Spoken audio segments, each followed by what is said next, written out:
Welcome back to another episode of Excuse My Grandma. It's Kim and my co-host, Grandma Gail. Grandma, any life updates? Well, Kim, it's October, so summer is definitely over. We're into our fall mode, which I'm loving.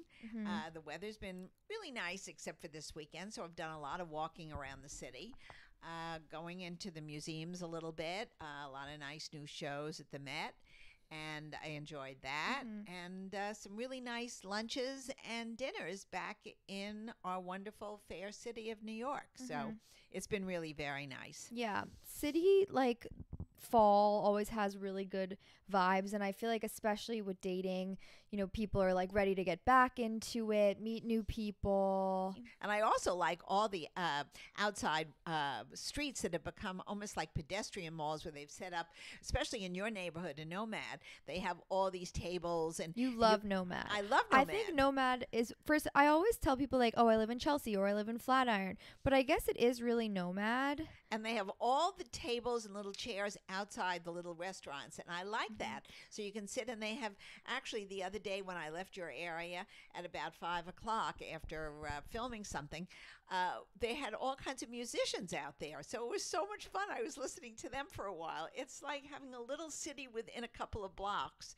and it's really fun. It's all young, and you know, it's the park is pretty. The leaves haven't fallen off the trees yet, so it still looks really nice. You like love starting an episode talking about weather and seasons. Yes, I've never seen someone who likes to talk about weather so much. Well, because I think it sets your mood.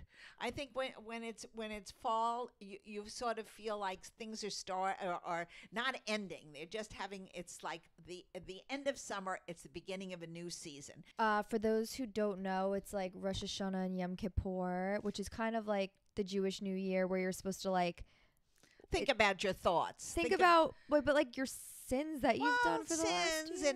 and how you're going to change perhaps a few things that you're doing for the new year. How do you and think also contemplate on family members or friends who've passed on. So it's a joyous time, but yet a sad time. Like fall. That's starting a new season. Exactly. But how do you think in this new Jewish year I should start thinking about relationships any differently, or?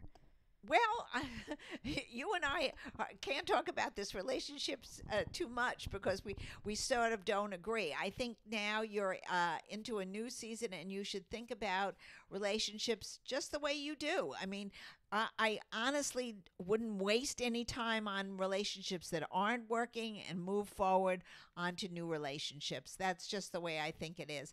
But you know what? Everybody looks at themselves and views their own life a little differently, and that's what makes it fun. And I think like our lives are always kind of a combination of our past and our present, like people. I mean, yes. Well, you don't want to ever get rid of old friends. Right. And what would be nice, I mean, I would be to keep relationships that you've had for years and still see people that you might not be romantically involved with, but that are friends and that you perhaps might even have dated and continue some kind of conversation. I see what you're saying. Like if you, like with ex-boyfriends or whatever, like if you were in a full-fledged relationship and it didn't work, like probably don't recycle that. Oh, no, you don't want to recycle them. But if you just left as friends, it's fun to resume it. I mean, there's no big deal about, you know, I don't have to end anything, and it doesn't have to be at a permanent ending. It's not like somebody left the face of this earth.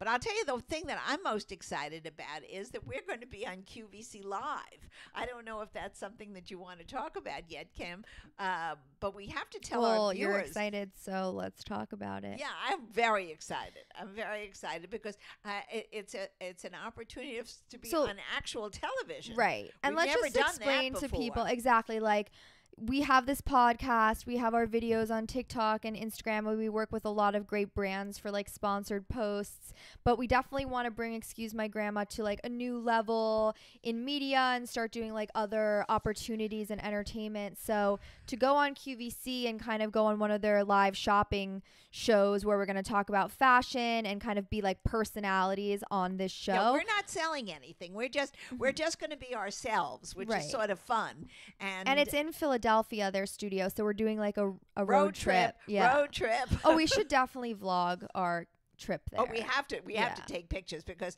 first of all, my whole problem is we're supposed to be on in the evening, so we have to make up before we leave, and it's a 2.5-hour trip. This is a very serious issue. Makeup doesn't last a whole day. Right. We're gonna have to remake up, and this is an awful lot of maintenance that we're gonna have to do that day. So Thursday, everybody, you gotta tune in. Yeah. It's QVC2. And wherever you get that on your television, we're on from 6 to 9. So catch us 6 at to some 9 point. p.m. And we'll remind you guys on social media, too. Right. We'll be talking about it more on there probably than this because the day this episode comes out is the day that we are going to be there. Correct. So if you're listening to this in the morning, it's a good reminder to tune in later that day. You can spend a whole day with Excuse My Grandma. It'll be fun. And we're going to have conversations on what our outfits are going to be because it has to be different. Kimmy has to look one way. I have to look my classic way. So we're going to have a whole conversation about that soon. I mean, I feel like, did you ever have ideas of like being on TV yourself, or this is just we were on Rachel Ray, right? But I mean, but this is a real this is a longer period. I mean, we've been on and we enjoyed it. We've done interviews, and we've had fun. But this is a little more time that we're spending on television. I hope my hair lasts. I think I need somebody to come with me. You'll have to make it extra fluffy. I'll have to make something. I wish I had my beautician hanging out with me because there are people following Glam them. Squad. We're not up there yet. We haven't done that yet. No. I don't know if that's very like Real Housewives to have that. Speaking of spending so much time with grandmas, there was an article in the Times called about grandmates. Oh, what is that? So many people sent me this on Instagram because obviously like it applies to us. More young adults are moving in with their grandparents in a trend known as skipped generation households. We did that, Kim. Yeah, I know. This relationship between grandchildren and grandparents is strong because they can approach each other as individuals. Grandparents aren't seen as authority figures, and grandchildren aren't viewed by grandma and grandpa as tots needing guidance and a lecture. They each have their own discrete needs. Both sides of the age come to the table armed with their own skill sets, too. The grandchildren can demystify smartphones, Twitter, and paying bills online. And those in their early 20s can learn from older adults' life experiences. All right, so that's pretty much what we do. I know. And it's crazy because I guess like that's maybe why people find us relatable because it seems that we're not the only ones doing this. No, because, especially post-COVID or during COVID, so many people moved in together because of various reasons, whether it was to get out of their community or whether it was to help their grandparents. For whatever reason, it seems to be that they've reconnected. And I think it's a terrific thing because certainly generations can learn from each other. Yeah. And like I've been posting like your rules on TikTok, which are kind of like supposed to be funny. And I feel like you have better advice than that. But like one that kind of went viral this week was like, don't be afraid to eat or go to a movie by yourself, which like, I don't know. I feel like a lot of my friends were like all codependent on each other, and you're like, yeah, no, just go out and do your own thing. For years and years and years, I used to, since my husband and I never liked the same kind of movies, I used to go to a movie myself in the afternoon, basically, and I would go to theater at night myself very often because he didn't like the show and he'd rather watch a football game or whatever he was watching. And I think that's very important to have your independence and think, enjoy your own company. I think that's the lesson that people have to learn. They can't be dependent on their friends constantly to entertain them. They have to find some kind of entertainment within their own, I guess, heart. Why can't they just like listen to a podcast or put their headphones in? And That's very good now. They can do that. But if they want to get out, there's nothing wrong with going to a coffee shop and having a hamburger or a bowl of pasta by yourself and reading a newspaper or taking a book along with you. Yeah, or you can like journal, or you can watch TikToks, I guess. Well, that's what you guys like to do. I don't think too many 60-year-olds are sitting home watching TikToks. You'd be surprised. I think a lot of them watch us. Oh, well, they watch us, but that's a good thing, guys. Keep watching us. There's this TikTok trend going around where people like sing a song and tell a story about themselves, and it's like, one thing about me is da da da da da, and they like do it to this tune and they like sing a song. Would you ever want to do that? No, because my voice isn't so good. They're not like good singers. They're just like telling a story to that. I think we've told enough stories about each other, that we don't have to do it to music. I think more important, we need to hear from our audience some of the questions that I know they have. Yeah. We're going to do some questions at the end of the episode. Oh, okay. But maybe we can talk about our dating topic of the week. Which is what, Kim? Drunk texting. Oh, that's bad. That's very bad. It's fall in the city. Lots of this is happening more and more because we're all like going out and like, I don't know. Clearly, when you were young, there was no texting. So you definitely weren't drunk texting. Well, there could be drunk phone calls. Oh, really? Yeah. I mean, when somebody got home late at night and was sort of a little out of it. They would call? Sometimes they did. And say what? Just sort of silly things, but it was very rare because most of us didn't drink that much, or if we did, we were so inebriated at the end of the night that we really couldn't just get wanted out. to go to sleep. We just went to bed or did whatever we had. But what's interesting, like when you have a phone call, you can tell exactly how inebriated someone else is. On a text message, you really can't.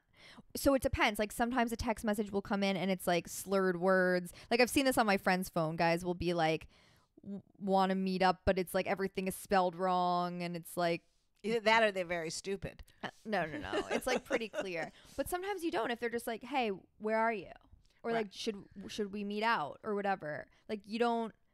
You know what my feeling is, and I've discussed this with you. I think after you're out of college, stop it. I mean, this is you're too old for drunk texting and all that. Right, immature. It's too immature. It's But let's say you are out with your friends and you want to meet up with like a group of people, like, or you wouldn't do that with somebody that you're interested in dating seriously. You're saying save that for like date night. Don't try to like meet out. Yeah, I think that once the evening is over, it should be over. And if you want, but it's not over. Like, let's say you're still out with your you're friends, still outside and they're texting. You're at a bar and you're like, you want to meet a group of girls at another bar. Well, then that's all right if you enjoy doing that. I mean, I don't see the purpose of going from bar to bar, except to drink and then find out that you've had a completely awful evening and have a headache the next day. I just don't get it. One bar is enough. Sit down, have a couple of drinks if that's what you like. I guess have a conversation. If you haven't met up with somebody that you like, or if your friends are sort of chilled out and want to go home, then call it a night. I guess if you're out and you have a crush on someone and you want to meet up with them, like you text them. That's high school.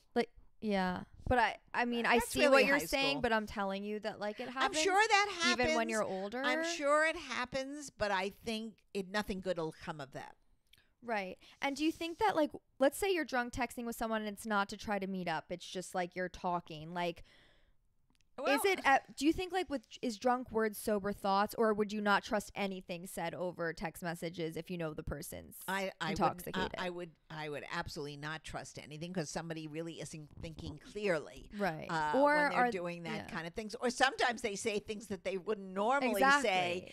But the thing is, they'll never remember it the next day. Well, they do because it's over text. So you so go back and you're like, fuck, why did I say that? Well, yeah, but then they'll say they didn't mean it. Right. I think a lot of this is sort of just making up excuses to see somebody and at another time. And but what if you want, a lot of guys will text to try to meet and hook up? Well, if you want casual sex, that's up to the individuals. I personally think that's a bad thing. Mm-hmm. So I was thinking about some potential text messages that you could receive while you're out, and maybe we can help people think of how to respond to them, if at all. Or you would always say don't respond. Well, I wouldn't always say it, but I mean, if somebody texts you and say, I'm really would love to see you, I'll call you tomorrow. Right. I would text back, thanks, looking forward to it. Yeah. There are good text messages, but just someone who's just endlessly texting, oh, let's meet at this bar or that bar. I don't. If it's slurred words and it's I'm at a bar right now, should I come over? Do you want to meet up? No. Would you be not respond, or should you be clearly you've had something to drink, let's chat in the morning? I think that would be a very nice way of not be you're wasted, don't talk to me. Yeah, because first of all, they don't really understand that. I think if they're in a bar and they're slurring their words, the best thing to say is, you know what, I suggest we talk tomorrow. Right. Or you could send a question mark, maybe. Why? Why further it? Why Right. further the conversation? It doesn't make any sense to me to continue that conversation. Better off delaying it for when they're sober thoughts And what the next morning. And what if it's not like a slurred text? What if they've only had like one drink and they just want to meet up and they're like, "Hey, I'm at a bar with some friends. Would love to see you if you want to swing by with your friends." Well, that's perfectly legitimate. If you're, if it's not 4 o'clock in the morning Right. and you've It's already nice that been out someone's all thinking night, about but you. it's nice and say, you know what, I'm with a couple of girls right now. But send me the address. We'll come over. That's fine because that's the way people, I guess, congregate today. It's the tone of the text Like that you up. you would have to be careful with. If someone sends you up. We've You talked up. about that. That's like if they're sending the text at 2 o'clock in the morning. Right. Now I would just either respond up but going to sleep. Yeah. I can't say like I've gotten any drunk text messages in the last like 4 or 5 years. That's good. But Well, I think you've grown up. I don't know. And though, most of the people you're dating now are grown-ups. I think this is something that maybe I could see a 19 or 20-year-old do. I don't know. I think a lot of my friends do, and I definitely have sent a few myself, but not like on a consistent basis. All right, maybe you're getting mature. Maybe. If you know that you are somebody who sends drunk text messages and you look at the next morning and you're like, I hate myself, are there ways that you can like prevent that besides like... Yeah, don't drink so much. True. But let's say it's like, even if you have there, I feel like I see videos all the time of people, they're like, one drink and I'm already texting my ex. It's like, that's a problem. Maybe that is a problem. Or you're going to say something you're going to regret the next day. So either put away the phone. Yeah. Put the phone in your pocket or in your purse. But sometimes that's not enough. Well, like, do you have to delete their number? Or maybe you can have a friend to keep you accountable and be like, don't let me text Tom. Nobody's supposed to be responsible for you or for the person's actions. Right. That's really you. And if you're not adult enough, either from the male sending the text to the woman or the woman sending the text to the man, you know what? Then you're in trouble. You've got to really understand that you're getting older, and it's an immature thing to reach out to somebody when you're drunk. All right, that's our thoughts, or Grandma Gail's thoughts on drunk that's texting. enough for that conversation. Do you want to do some listener questions? Sure. Can you share some of your healthy habits? Because you look great. Everyone's saying you look great. That's so nice of everybody. I think I don't drink. Maybe once in a while have a glass of wine. I try to go to bed at a reasonable time every night, similar time, so I have a sleep pattern. And I do a lot of walking. And that's really it. I don't do anything different. I don't take any vitamins. I don't take anything that isn't just normal. And I really don't eat that healthy. So Kimmy always gets mad at me. I'm a big Hostess Twinkie person. Yeah, you literally have like big versions of the like Babe Ruth candy bars in your pocketbook. I do. I love it. I love it. So I would say more of the clean living is more of what I do, and but I thank everybody for cheering me on. Someone said how to not worry about weight and body image. I do worry about it. So no, I don't. I don't think anybody should worry about it. I think they should be happy with their own body and don't even think about it. We are all ourselves. Everybody is beautiful for who they are. And you know what? We don't have to pig out for dinner. But then on the other hand, we should be eating healthy, and we should be eating what is, what is in front of us in portions. But don't obsess over it. It really isn't good for you emotionally, I think, to worry too much about your body. Your body is your body. And if you're not happy with certain aspects of it, go to a gym. Take a walk in the park quickly. Do some exercise with friends. But don't. But even if you were probably like 5 pounds skinnier, you would probably thinking of, just based off of like my own experience of how we're conditioned, oh, like I still want to lose a pound or two. Like no one's like actually like you won't feel better probably if you do lose those 5 pounds. Like you have to just feel good at whatever you are and like Correct. come to that mindset. I don't think that 5 pounds is going to matter one bit emotionally. Yeah, exactly. I think you have to just make up your mind. You're happy within yourself and you look good. Get up in the morning, comb your hair, have your breakfast, go out for a walk, go to your job, and be happy that you're alive. It's very important to have a good attitude. Who should bring up moving in together in a couple? She is 29 years old and he's 32, and they've been together for 9 months. Who should bring it up? I think it should be a mutual conversation. Probably since you're together 9 months, I think if it's bothering the woman, then she should bring it up. If it's bothering the man, he should bring it up. But after 9 months, somebody should bring it up. Or just don't move in, get married, and then you'll move in together. You already know each other well enough. I certainly wouldn't do a long process of living together at this point. You certainly know each other well enough. How old do you feel?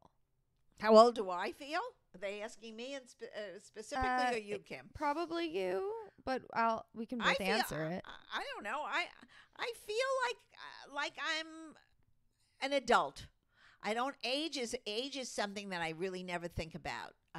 Thank heavens, I haven't had to worry about it. After I started collecting Social Security, I didn't worry anymore. So you know what? You are what you are. Each stage of your life, you know what age you are, and you have to be happy with it. And the alternative is not good. So you want to keep living, keep enjoying yourself, keep making new friends, and expand your horizons. What do you think, Kim? Do you ever think about how old you are? I mean, anything I you feel like can't I do? just feel the same age as I am, but Yeah. like every year I feel that age because I don't know what that is supposed to feel like otherwise. Like Right. you just Well, you're in your 20s and you're experiencing life, and that's great. How many boyfriends did you have before settling down? That's definitely for you. That's definitely for me. I must have had maybe 20 or more. But boyfriends? No. Yes, no, actually going out with guys for a period of time. Yeah, I mean, I had certain loves that probably I had 2 or 3 that I was really crazy about, none of which I married, by the way. But in the time when I was dating, people dated a lot. They didn't just stay with one person. Once you stayed with one person for a very long time in your 20s, you really knew you were going to get married because you really didn't live with somebody. So it's very different than today. Mm-hmm. So we posted these photos the other day in your Hamptons house. Oh, and that my other granddaughter took. Yes. She was a photographer. Yes. And people loved your Majolica collection. Oh, the Majolica. Yeah. I didn't even know what that meant. I had to Google it, and so many people were like, "Oh, we love it. Like, what do you like to collect? Tell us about the collection." Well, it's a fun thing. It's basically Italian pottery and English and a lot of English pottery from I would say the mid. About 1870s, 1880s. And when I first moved out to the Hamptons, which is 26 years ago, there used to be fields and fields on the weekend that had antique shows. And that was a very collectible item. It's out of vogue now, and they no longer have those antique shows. I think everybody bought up all the stuff, or now people tend to like modern contemporary looks. But it was a very popular, it's always been a popular form of collecting the pictures, especially because people would put beautiful flowers in them, and they look so pretty in a country house. So I do collect them. I love them, and they add color to an otherwise, very pale background. Yeah, they're really cool. I feel like it's not something that like I would pick as my aesthetic, but like I feel like it's coming back kind of. Well, I also have a very old house, so Right. I have That. I have an old cottage Mhm. from the 1670s. Yeah. So it works in the cottage. It doesn't go in a stark modern house. That's Yeah. for sure. How old were you for your first kiss? Oh, I don't know when I played Spin the Bottle. Probably 12. Spin In the the base- bottle at 12? Yeah, I think we used to early. have boy-girl parties in our basements in when I was growing up, and they used to spin the bottle. Yeah, 12 See, years old, everyone- 12, 13. Yeah. Like everyone's always like, "Oh, growing up in the city, it must have been so fast for you, whatever." Like, we certainly were not playing spin the bottle at 12 in someone's basement. Yeah, so because I think the city was actually slower than the country. I say that all the time, and people are like, "I don't get it." It's like, well, we have like a 2-bedroom apartment, and your parents see everything you're doing. It's not like you're in a house and you can go into the basement. Yeah. Well, that was, I would say that living in the country, you had to spend a lot of time together because there was really no place to go. Yeah. I mean, you always get a lot of questions about like, did you work outside of the home and what you would have done if not? Oh, well, let's make this the final question on here. I've discussed this many times. I never worked outside of the home until I was 79 and started working for you, Kim. So other than that, I worked within the home. I raised my family, and I loved it. If perhaps today I was pursuing a career, I think I would like to have gone to law school. But that's something that, was, I certainly could have done it, but I didn't. And but you I like don't regret working it. now. Like, I feel like you never thought that you would have liked working. Well, I think I like working now because I have no children at home crying. Right. I think when you're raising a family and you have the issues of teenagers, it's very hard for women, especially women, and now increasingly men, depending on who's the major breadwinner. A lot of men stay home now and raise the children. Somebody has to stay home and make sure the kids are doing their homework, are going to activities. So it's hopefully people share it now, or they have some a person who is paid to come in occasionally and do these things, take them to different classes or different afternoon activities. But it's very hard, and anybody who thinks that being a mother and a home maker and a wife is easy hasn't tried it. Okay, let's leave it there for now. Don't forget, everybody has to listen to our QVC tonight. Yes, go and tune into that. Follow us if you don't already. And by the way, it's QVC2, and it's not so easy because you have to flip channels because there are a lot of QVCs. We're on QVC2 this Thursday night. Thank you guys again for listening to Excuse My Grandma. We're Excuse My Grandma on TikTok and Instagram. Share with your friends, and we will see you next week. Bye.